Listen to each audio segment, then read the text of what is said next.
എൻ്റെ അറിവിൽ ഇത്തരത്തിലുള്ള ഇപ്പം ഇതുമായി ബന്ധപ്പെട്ട അതിൻ്റെ വിവാദത്തിൻ്റെ പശ്ചാത്തലത്തിലേക്ക് കിടക്കുന്നില്ല.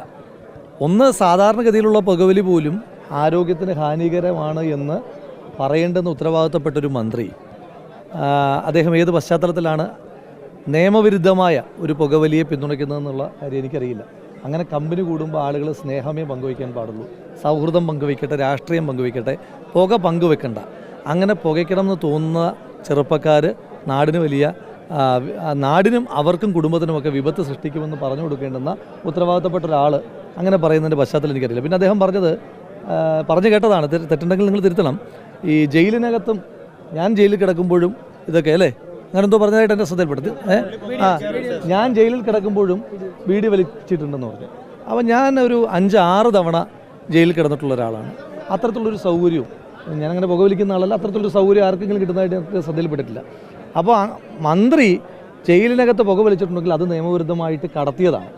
കൊടിസുനിക്കൊക്കെ കിട്ടുന്ന ആനുകൂല്യത്തെപ്പറ്റി നമുക്കറിയാം. കൊടിസുനിക്ക് മൊബൈൽ കിട്ടുന്നു, അവർക്ക് വലിക്കാനുള്ള പുകകൾ കിട്ടുന്നു എന്നൊക്കെ പറഞ്ഞ് കിട്ടുന്നുണ്ട്.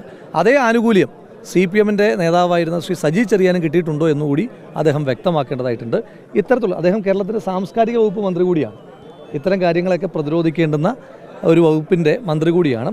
അപ്പോൾ ഈ വിഷയത്തിനകത്ത് ഈ തദ്ദേശ സ്വയംഭരണ സ്ഥാപന എക്സൈസ് വകുപ്പ് മന്ത്രിയുടെ പ്രതികരണം കൂടി അറിയാൻ താല്പര്യമുണ്ട്. കാരണം അദ്ദേഹം ഒരു വശത്തുകൂടി ലഹരിവിരുദ്ധ ദിനാചരണത്തിൽ ഇപ്പോൾ കഴിഞ്ഞ ദിവസം കണ്ടപ്പോഴും അദ്ദേഹം MLA എന്ന നിലയിൽ എന്നോട് ആവശ്യപ്പെട്ടതും ലഹരിവിരുദ്ധ ക്യാമ്പയിൻ ശക്തമായി മുന്നോട്ട് കൊണ്ടുപോകണം നമുക്കെന്ന്. ഞാനതിനോട് വളരെ പോസിറ്റീവായി യൂത്ത് കോൺഗ്രസ് പ്രസിഡന്റ് എന്ന നിലയിലും MLA എന്ന നിലയിലും പ്രതികരിച്ച ഒരാളാണ്. അപ്പം അദ്ദേഹത്തിൻ്റെ മന്ത്രിസഭയിൽ തന്നെ ഒരു മന്ത്രി ഇങ്ങനെ പുകയൊക്കെ വലിച്ചോട്ടെ കമ്പനി കൂടുമ്പോൾ എന്ന് പറയുന്ന സാഹചര്യത്തെപ്പറ്റി മന്ത്രി പ്രതികരണമില്ല എന്നല്ല, അതിനകത്തുള്ള പ്രതികരണം കൂടി അതൊരു ലൈസൻസ് ആണോ എന്ന് അല്ല, അതിപ്പോൾ അറിഞ്ഞല്ലോ, അദ്ദേഹം അറിഞ്ഞിട്ടുണ്ടല്ലോ. അപ്പോൾ ഇനി ഒന്നുകൂടി പ്രതികരണം എടുക്കണം. ഇങ്ങനെ പറയുന്നുണ്ട്, അത് മന്ത്രിസഭയിലെ സാംസ്കാരിക വകുപ്പിലുള്ള ആളുകൾക്ക് ആ മാനദണ്ഡം ഇതിനെന്തെങ്കിലും ഇളവുണ്ടോ, പുക വലിക്കാമോ എന്ന് എക്സൈസ് വകുപ്പ് മന്ത്രി തന്നെ പറയുന്നുണ്ട്.